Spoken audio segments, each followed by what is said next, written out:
Hi, Dana Gorman here, and I'm going to do what I call Social Media 101. I've done it a couple of times now. I did it once at the Health Freedom Congress 2015. It was a 2-hour workshop. I did it again later that year for the CDC Truth Rally that was in Atlanta, not this last one, but the one before.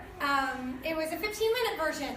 So I'm going to do somewhere in the middle between those two. I tend to go really fast.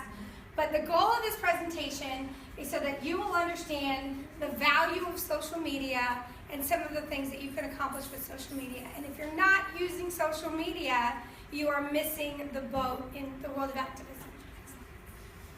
Okay, so why me? Why am I standing here? I was part of a group of people that helped initiate the hashtag CDC Whistleblower back in 2014 when the hashtag CDC Whistleblower, also known as William Thompson, everybody wanted him to get subpoenaed. So there's a small group, larger group, and huge group of people that perpetuated and put this hashtag into perpetuity all around the concept of vaccine choice, vaccine reality, vaccine truth, vaccine stories, everything to do with vaccines that you're simply not hearing anywhere else was happening at this hashtag. And tinyurl.com/mastermanipulators is an article that Wired Magazine wrote about a team of people that I was a part of. And this is at Tanner's dad right here, who's a notoriously prolific tweeter. He has about 22,000 followers, but from that group of followers that are just the purpose of his story with his vaccine-injured son, the exponential reach that we were able to accomplish with a few tricks I'm going to teach you was huge. And it says, like any good brand, that messaging has evolved to tie to current events, including legislation to increase vaccination rates.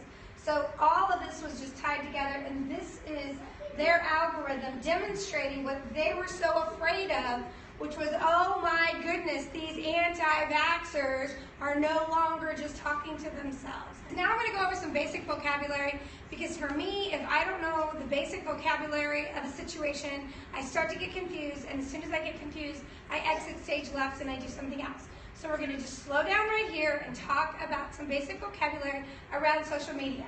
And the first thing you need to know is the word brand. The people that are really good at expanding their influence on social media create what's called a brand. And this is an example of a brand. At Tanner's dad is both on Facebook, Instagram, Twitter, and it's the brand that cares. That's his avatar, and that's what a brand is. And you'll start to notice that different people package themselves in different ways, Christina. And you can rush me along too. Footprint.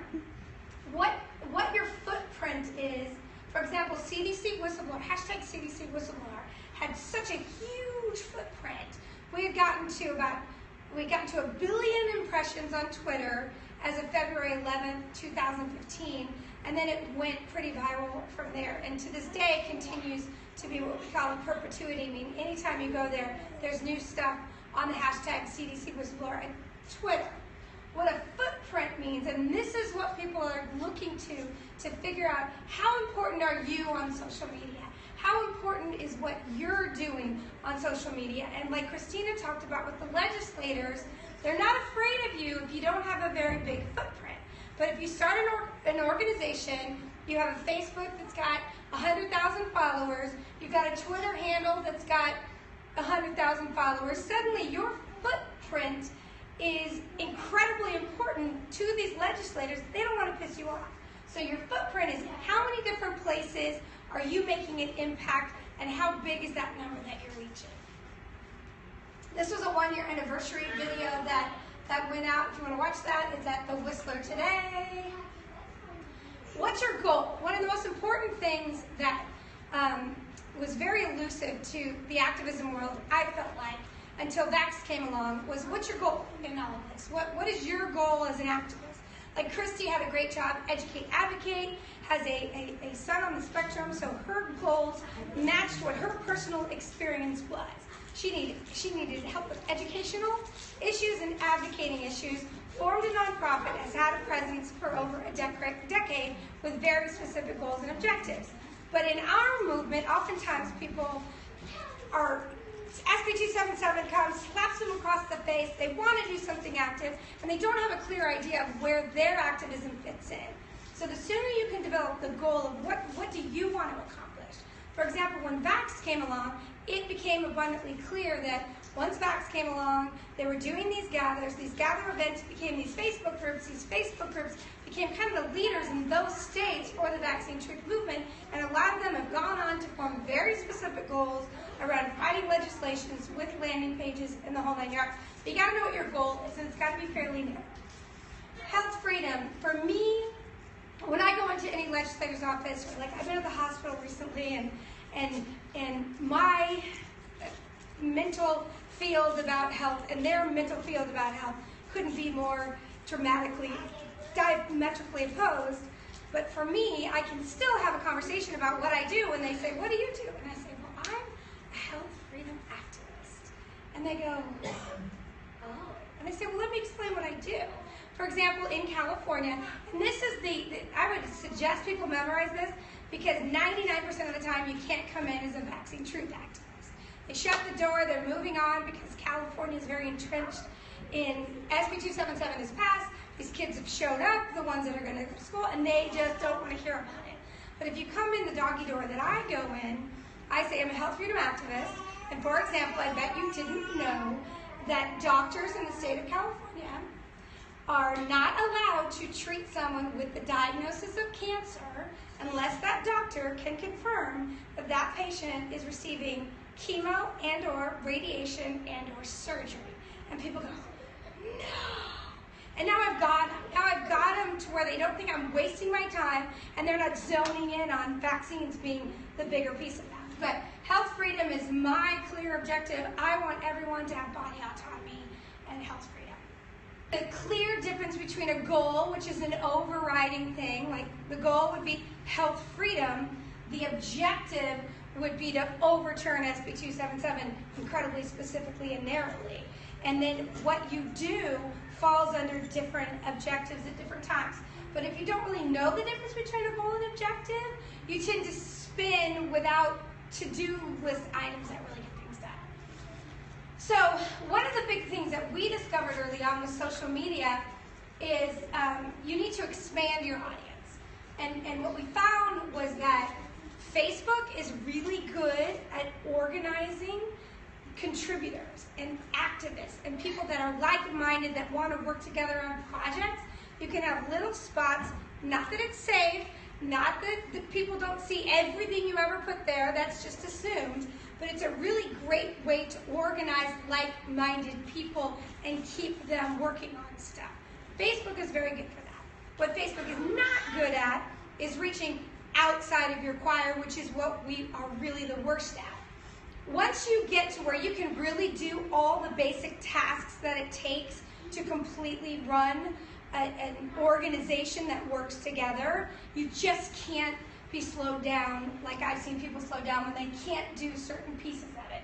You need to know how to tweet. You need to know how to run a Facebook page, trusting admins that do stuff for you. You need to be able to do a basic landing page for a website is my safe zone. Okay, so we're going to help establish, one, a social media vocabulary, which we already started talking about, a brand, a footprint, the difference between goals and objectives, we already did, website and landing pages, media accounts and how to post, Facebook strategy groups, Facebook objective-specific groups, admin team to open groups, we won't get through all this, I promise, you're already yawning, I can feel it. Team member job descriptions, team time for daily meetings, and have a blast and positively reinforce, whoop whoop. This one right here, we have a team of people that have worked together every single day for 2 years. This is the only thing that's making that happen. If we hadn't kept our eye on this one right here, it would have completely imploded 10 times over. Okay, so why social media? Social media is free. Wait, can I say that? It's free. Nothing else in life is free right now. And you can get a group of people to absolutely dominate Twitter and Instagram and Facebook if you know these tricks that Timothy Welsh, who's the guru that I learned from, who'd been doing it for 8 years on Twitter, having great success, but knows all these tricks on how to get the farthest with your social media. So this we talked about a little bit, Facebook, emails, blogs, and newspapers. That's what that is. And it's you're preaching to the choir. You're talking to your friends, you're arguing with each other. If you don't like what someone else is doing, ignore it and absorb it. It's gonna go away if you don't feed it. And when you like what people are doing, praise the bejeebas out of it, and they'll do it more. The reason why we were able to just dominate Twitter and get so much done is we used a completely different approach. And the approach that we took was, we didn't want to give opinions, we wanted to give content. Every tweet we ever put out had a visual, which is like a billboard on a freeway. Because if you think about it, it's 117 characters on tweets that look exactly the same each and every time, never catches your attention. To be able to, for free, plant a billboard on people's threads was just crazy powerful, and we knew that. So what we did was we found really chunky content, which is just some article where someone's done a great job presenting information.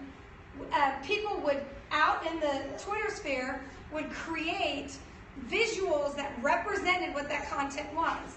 They would get a pull quote that would grab your attention, and then create a tiny URL that you could remember that related to that topic. For example, CDC, we have beautiful unvaccinated babies in here. And a diaper change. It's perfect. I love that sound. So with the tiny URL, for example, one that's outright came out of the CDC saying, this is horrible, there's no integrity here, they got a whistleblower lawyer and they moved forward. Well, had someone never created that tinyurl.com/CDC Spider, trying to find that later becomes very arduous. Landing page, but where do I go for more info?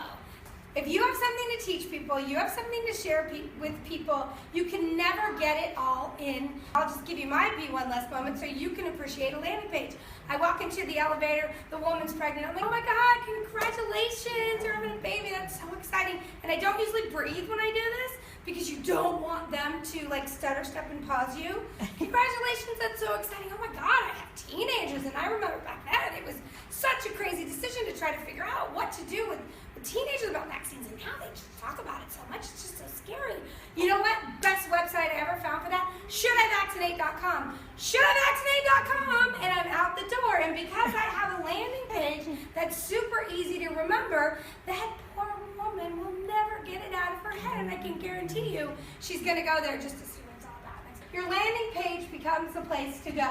You've got to have that. Like GetExempt.com was incredibly valuable for about 3 months when we were trying to make sure everybody that we could find needed to know that they needed to get their exemptions in, and they needed to get in right away, and who can forget that. Domain name. This is they'll call it a URL. It's also known as your address on the internet. Know the rules. The .com is the most important site, but like, let's talk about yours. You had educateadvocateca.com. Right. And the CA throws you off. Right. So we had a discussion about it, and the .org was available. Right. Right. So without the CA, just without the CA. So now educateadvocate.org. she's educateadvocate.org. So let's analyze those two. Educateadvocateca.com is the .com, so that's preferred. But educateadvocate.org is just so much simpler. As a .org, it's just preferred. But if you're really trying to launch something that's long-term, my advice to people is don't do anything you can to have the .com form, Christina. Because it'll just come to bite you in the butt later if you don't have the .com for it, because people will go to that and then you can't roll over to it. Right. While you get so just keep playing with names until you come up with a .com that works for you, that's a sentence or 3 words or an alliteration, which we'll get to. Well, get into .com, get the .org and the .info. Shorter is always better, so try to eliminate all like the, we, they, all those pronouns and what are those? Adverbs? I don't know what they are. These nondescript words, because what happens is people screw them up and then they remember someone else's website. Try to get rid of all that, and the best way to do it is shorter is better. You just whack out that word and you're good. Pronouns and plurals and singulars make it hard to remember. Get all the derivations and combos, meaning, let's say you found a .com you really like, but you like the singular. If the plural is available too, just get both, get the different derivations. You might end up spending $60 on websites, but now you are golden for every conversation you have about that landing Alliterations make your domain easy to remember, meaning repeating of letters. Use each one to direct to a different place to advertise. For example, when Michelle was doing the CDC Truth Rally, the .org went to her website, the .info went to where to buy tickets, and you can just use the different websites when you're tweeting out stuff, and they just all roll over and GoDaddy is super simple. Okay, let's go Christina now. GoDaddy is definitely my preferred vendor for websites because 24 hours a day someone will answer the phone, and if you've ever run a website and there's no phone number to call and you're panicking because something needs to get launched, it's just no fun. So caps, colors, and the alliterations. This is just to demonstrate for you that when you're developing your landing page or you're tweeting or you're putting it on Facebook, all these different ways to vary the caps, like for example, shouldivaccinate.com, I write. The word should is all caps. The word I is a little I because I's are really hard to discern from L's and they're hard to see. And then capital V for vaccinate. But if you play around with those, you'll figure out a way to write it that pops it on the page. So free website creation. I don't want to go over this too much because the bottom line is there's a new one that I use now called Everweb, EVER webapp.com, everweb.app.com, and it's for Mac and it's super user friendly. Next slide. Your objective is to drive traffic. Anything that you do, if you're in the world of activism, should be geared towards driving more. Like every interaction you have on Facebook, on Instagram, on Twitter, if you're not thinking in your head, I'm trying to get every single person who sees this billboard and sees what I say to go somewhere or to share it with other people that will go somewhere. Because it's them going somewhere that cements that moment of information. So a click-through is when you get someone, they're on your tweet or your Facebook that's talking about an article or something that you're sharing. The click-through is what you're after. This is where I call it the money shot, meaning you entice them enough with what you showed them that they can't resist. They click and they go to the article or the website that you're talking about. Messaging, ping, curatorial. Again, we talked about this. Data points, references, tiny URLs that are easy to remember is what you get more people to share and more click-throughs. It's all about the age of propaganda. This is one of my pet peeves in the world of vaccine truth is for as long as I've been doing this, not like full-time like I have for about 2.5 years, but for 10 years if it was a piece of what I did, the other side always had brilliant propaganda, full of lies, full of art, full of just everything that would make you think you're just a horrible person not to vaccinate. It was brilliant propaganda. And we never thought we had to do that because we thought we had the truth. Well, the truth isn't enough. You got to blow them away with your propaganda, and it's just really important to do it that way. Vaccines harm and they kill, and look at my kid and it's a problem, and they're going, oh my God, stay away. And now I feel like most of the activists get that you can't just pound down the door, but like you climb in through the health screen, and by the way, you can't get the treatment you want in cancer, and then I'm going to slide over here, and one of my favorites is, so are all the kids in your family healthy? Right? And like, well, no, Joey has asthma, and Janie has eczema, and the next thing you know, they're going, oh, all my grandkids are sick, and now you know, half our kids are sick. 54% of our kids are sick. tinyurl.com/1 and 2. And the first time I talked to Ben Alley, he goes, yeah, but we don't know that vaccines do that. I said, we don't know they don't either. There's never been studies into that. And it's always this doggy door where they never feel completely assaulted by the information. Handle. The handle is who are you on your different things. And here's the idea. This is what I would love for everyone to do when they have an idea as an activist or as we get to the We Vote choice with these states. Let's say I'm in the state of Wisconsin. There's no health freedom movement there. I go in, I find a great landing page name with the .com without any of the plurals or problems with it. I get the .org, all of the other things. And then what I do is I get the Twitter handle, the Instagram handle, the Pinterest handle, and all of the other ones. So I have the entire complement of things that go together that that if that takes off, like you hope it does, you have everything you need to do to set up a Hootsuite and just get it moving. This is the most important thing you will ever learn about in social media. When you put a hashtag on your social media post, Instagram, Facebook, Twitter, Pinterest, it puts it in a file folder. Meaning, if you go back to that platform, like Instagram, and you type in hashtag CDC whistleblower, all of the things that people put that hashtag on are in that file folder. So what happened during the CDC whistleblower is it became like a revolving newsletter. Didn't you go there like 3 times a day and retweet, and you were always #1 on the news seeing stuff? But the other thing that we did with hashtags, which was unique, that I've never seen anyone do, was we would pair or marry 2 hashtags together. And what that does is you're putting hashtag CDC whistleblower in one file folder, you're putting hashtag vax in another file folder, but then you have a third file folder, which is these 2 hashtags together, which is a further collated list, which now Google does an algorithm to collect all of that, so you can Google search dual hashtags and find a certain segment of your body of work by these dual hashtags. Your anchor hashtag is the most important. Ours was always CDC whistleblower until we switched over to Vax, and so everybody that you work will be at that anchor hashtag. Yours, mine, and ours, this was one of the biggest decisions we made early on. When hashtag SB277 came out, these were the people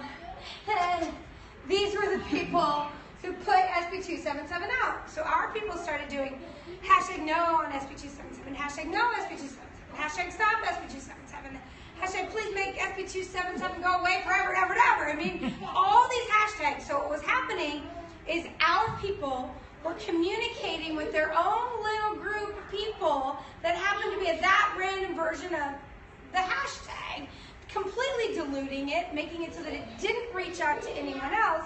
So what we did is we worked really hard to say, no, we hijacked the hashtag that they put together, because that's the beauty of social media. There's no proprietariness to it. So it took us about a week to get people adding SB277 to all of their stuff, and then we were out tweeting them about, I don't know, 30 to 1 at that point. So they would send people to this hashtag for us to tell them what the stuff was. It was quite beautiful. Okay, a thread. So what a thread is everybody started going to hashtag SB277. And so if you typed in hashtag SB277, like Richard Pan would tell you to do, you would have all of our tweeters with all their vaccine injury stories and all their stuff. Top 5 things to make your tweet fly, thanks to Tanner's dad. Hashtag, most important thing, always, always, always, if you're not using a hashtag, you're missing the trend wave that you're looking for. Your relevant link, meaning we're not preaching at anyone, we're sharing value. Just always think I'm sharing value via social media. And so the relevant link is what's matching your billboard. Visual or video. So a visual is either a meme or some sort of picture. It doesn't even have to be a meme. It can be like, if the article's about a pregnant woman, it can be a picture of a pregnant woman that you find somewhere. The video, now, one of the most important things that helped with Vax so much was the autoplay feature for everything, because Periscope autoplays on Twitter. And what that means is, you're looking at Vax, you're like, oh look, they're right there. Polly's talking to me right now. That's huge. Same for Facebook. If you really want to do this, you need somebody in your group that will go on Facebook Live and start sharing things on a regular basis. Andy Wakefield will flip the camera and he'll show what's on his computer. Stuff like that is unbelievably valuable for a few reasons. Number one, it's personal. But number two, all these different video things are competing with each other to be the best. The videos rank higher in the algorithm on Facebook. So let's say I post something, I share something, a certain percentage of my followers will get it. When I do a Facebook Live, an exponentially higher percentage will see that in their feed. So it's really important. tag trending, and what this means is every single day stuff is trending on social media. You figure out what that is, and you include that in your tweet or your post. And then action requests like PLZRT just means please retweet. Psychologically, they found that if you ask them to do something, they're more interactive with your post. Open source, this is the other thing that the CDC whistleblower did that we had never seen before. Nobody put their name on anything. Nobody claimed anything. Nobody cared what they did with it. They could take a 20-minute video and make it a 2-minute video and embed it in the article that they wrote. It's just, everything was open source and everything was for the taking, and it eliminated all the egos, and it really seemed to help a lot moving things forward. Logos and watermarks, this is something you really want to keep track of. So you've got your .com, you've got all your different platforms, and you now need to have a logo and a watermark. It visually sets you apart so that whenever they see a video with that watermark on it, because let's say you do a video and you don't do a watermark, the whole time somebody's watching it, if they don't do a click over, they never know where it came from, they don't care where it came from, and they keep moving. If it has a watermark on it, in their head, they're constantly being pinged, so that's really important.